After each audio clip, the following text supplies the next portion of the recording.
Here from Ashima Living. So if you're wondering who the heck I am a yoga and a meditation teacher and a naturopath. And I really like to help people overcome stress, overwhelm, anxiety, and create calmer, simpler lives for themselves. So today what I just wanted to jump on quickly and talk about was, is when you know that sitting down and meditating is something that would be really good for you, but you're so stressed and you're so kind of agitated and restless that like you just can't do it. You just don't want to do it. You're just not in that headspace. You feel like you can't even sit down long enough to settle and do your meditation. So the reason I'm bringing this up is because it's something really common that I hear. And it's something I've noticed myself in my own life that, you know, the irony is sometimes when you're really relaxed and everything's going along swimmingly, you know, you're more than happy to meditate. And the irony is the more stressed you become, or if you're going through a period of transition or you have to make a big decision or life for some reason is a little bit more chaotic and busy, the irony is that's when you know that you need meditation the most. But that can be when you least feel like doing it. So if you relate to this, let me know in the comments, because I feel, I don't know, I feel this is a big thing for a lot of people. So what I wanted to share with you is just 4 really simple tips to help you, you know, I think everyone recognizes when they're in this state. So once you've recognized this, to just help you kind of shift gears and settle enough so that you do feel like you can sit down on your meditation cushion and do that meditation that you know is what you need more than anything. So the first thing I'm going to share is when we're in this state is often we're trapped up here in our heads and our minds are going into overdrive, just like thinking about different things, blah, blah, blah, scattered in 100 different directions at once. And that's part of the reason we just feel like we can't collect our thoughts enough to sit down and focus in meditation. So what I would suggest you do as a precursor before meditating is to just make this shift from being up in your head in this very scattered space to grounding into your body and to landing into your physical body. So how you would do this is, for example, before meditating, you could do something like go for a walk, you know, just to drop down a little bit into your body, even go for a run if you feel like you've got a lot of adrenaline to burn off.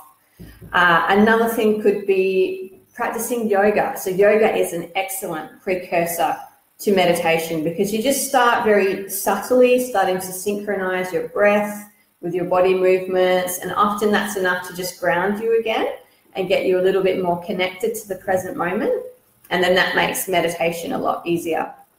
And the other thing you could do is meditative walking. So if you're new to this, I would recommend listening to a guided walking meditation audio.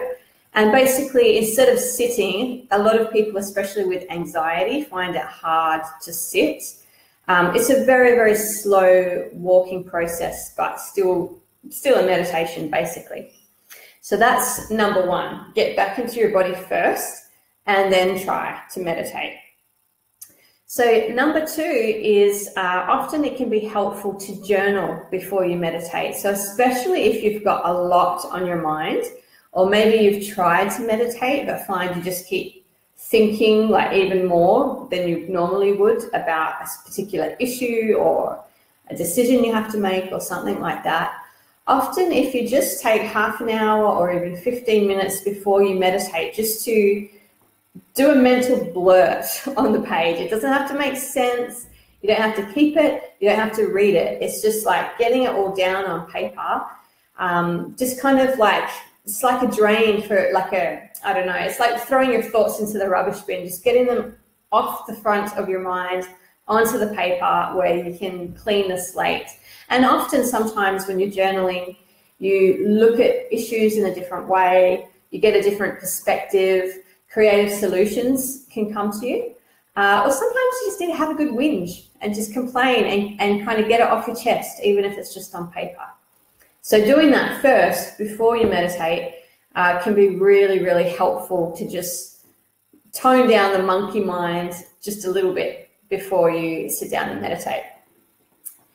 And number 3 is doing some pranayama before you meditate. So pranayama is a yogic term. It's really a part of yoga, which refers to breath control or breathing techniques. So there's a whole bunch of different pranayama techniques, but a couple of really simple ones could be just for a few minutes, breathing in to a count of 4 and breathing out to a count of 4, and just doing that for 3 or 4 minutes. And that will just kind of slow down the breath. If you want to, you can do a count of 6. You can start to lengthen the breath.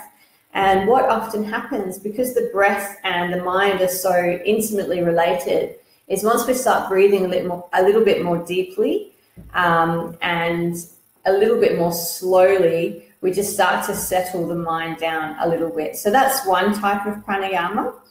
There's another type of pranayama called nadi shodhana.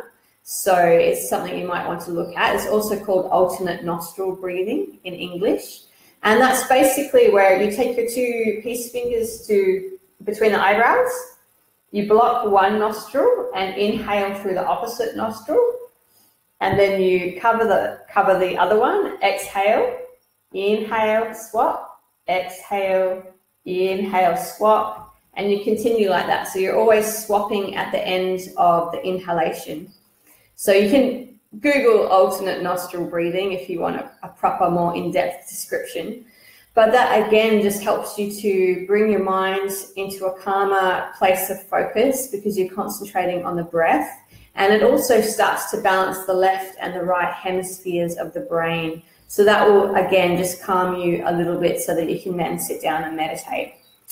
And then the last thing is to perhaps meditate with a guided audio meditation. So, I mean, you might do this anyway, but perhaps you already have a meditation practice and you don't use audios. I usually don't use audios. I have my set practice. But what I've noticed is if I'm particularly keyed up or feeling a little bit resistant to doing my practice, sometimes having that guided audio on and being a bit more passive, just being led on that journey. For some reason, when I'm a little bit more stressed or busy, I find it easier to focus and to make that shift when I'm being led on the journey instead of just meditating myself. So these are 4 tips that I hope will help you if you're feeling very restless, anxious, or agitated. So just to cover them off again, try some mindful movement, try journaling. You could try pranayama or breathing exercises, or you could try that guided audio instead. If you happen to be completely new to meditation and you want to give it a try, or perhaps you're a dabbler and you want to learn a bit more about how to make it a regular habit, I do have a free meditation course. It's a video course that you can sign up to for free, and that's at ashimaliving.com/meditate. So I'll link to that in the video description. And if you've got any questions at all, I always love hearing from you guys. So post them in the comments, or even just let me know if this resonates, if you can relate to this, because I would love to hear from you. Okay, thanks so much for watching, and I will see you next time. Namaste.